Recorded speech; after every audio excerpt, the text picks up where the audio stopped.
iniciando um novo programa sobre memória viva de Mato Grosso do Sul. E conosco aqui está a professora Vera Tilde de Castro Pinto. A professora Vera Tilde é do Instituto Histórico e Geográfico de Mato Grosso do Sul e escritora, pesquisadora e que vem fazendo um grande trabalho pela memória do Estado. Eu estou muito feliz com essa oportunidade, não só por mim pessoalmente, mas porque eu acho que esse trabalho de resgate da nossa história, da história do nosso Estado, das famílias pioneiras para que vieram, é realmente um trabalho de muita sensibilidade, um trabalho de capacidade de comunicação muito grande do jornal O Estado, da TV O Estado, porque somente amamos aquilo que conhecemos. E o nosso Estado ele tem por tradição o recebimento de pessoas de outros países longínquos, do Oriente, também sul-americanos, nossos vizinhos, e também de outros estados.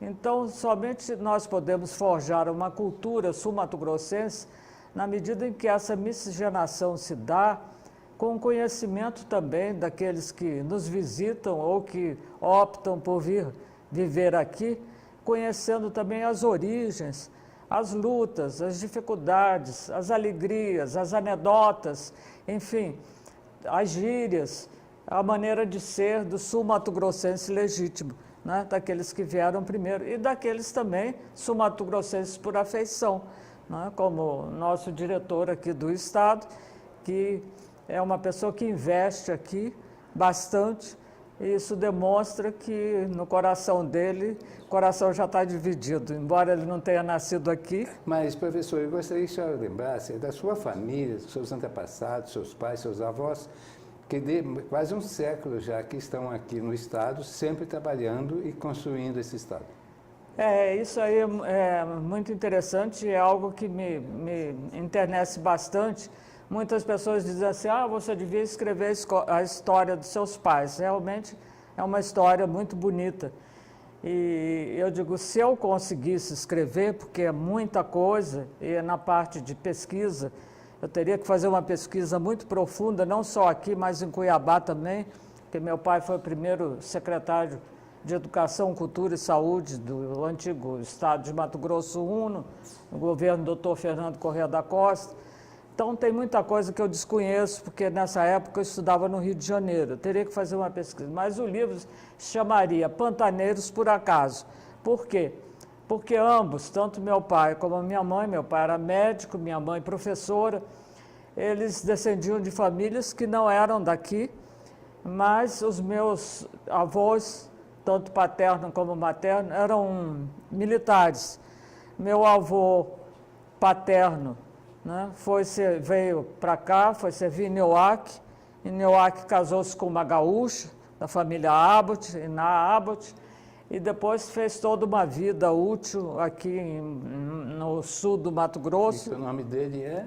Júlio Mário de Castro Pinto. Foi o primeiro diretor do Hospital Militar, hoje Hospital Diário, aqui em Campo Grande. Em 1924. Porque de Nioaque ele foi servir em Corumbá, e aí ele recebeu essa missão do Exército. E o outro avô também era militar, intendente, foi servir em Corumbá. Foi onde também a minha mãe nasceu. E meu pai nasceu em Aquidauana, porque meu avô também teve uma passagem por Aquidauana, então em 1913 ele nasceu. Então, ambos pantaneiros por acaso. Casaram no Rio de Janeiro, onde se formaram, e meu pai fez concurso para o Exército e foi servir em Bela Vista, em 1937. Né? Lá começou como médico militar e depois foi a cidade muito carente, a única instituição de saúde que tinha era a enfermaria do quartel. Né? Então eles se reuniram a sociedade, criaram uma associação beneficente, criaram o hospital, que é o único até hoje, Hospital São Vicente de Paulo.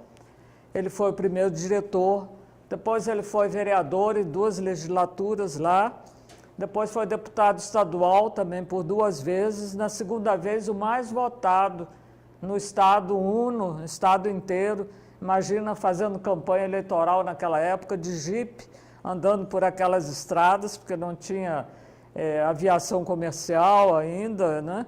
Não havia possibilidade disso, não havia outro meio de locomoção. Depois deixou a política, voltou para o Exército, que estava licenciado, e foi ser diretor do hospital também aqui em Campo Grande, nos anos 60, quando ele se reformou como general médico. Na época da Revolução de 64, os municípios de fronteira tiveram prefeitos nomeados, e o presidente Geisel nomeou o prefeito de Bela Vista.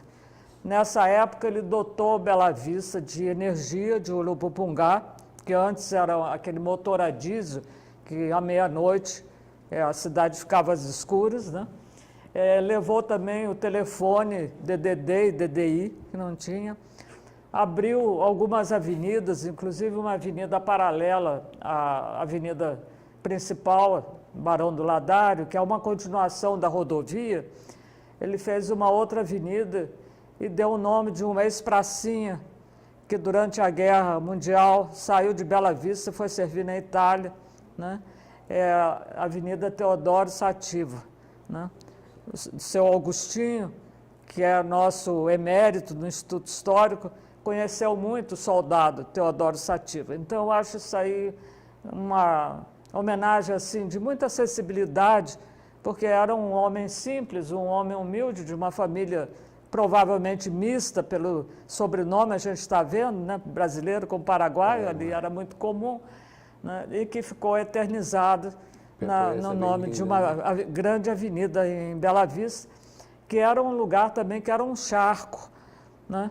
A cidade havia até um apelido, chamava-se Sapolândia, porque tinha um córrego que foi canalizado para poder fazer a avenida, e quando chovia, a cidade ficava dividida, ninguém podia passar porque atolava. Quando meu pai faleceu, em 1998, o prefeito da época deu o nome de uma praça que fica ao lado dessa avenida e que tinha sido inaugurada por ele, Praça Castro Alves, deu o nome dele. Então, hoje a praça tem o nome Dr. Rubem Alberto Abbott de Castro Pinto.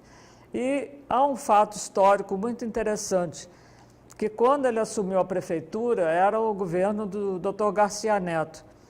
E ele conseguiu convencer o Dr. Garcia Neto de fazer Bela Vista, capital do estado de Mato Grosso, Uno, por 3 dias, né?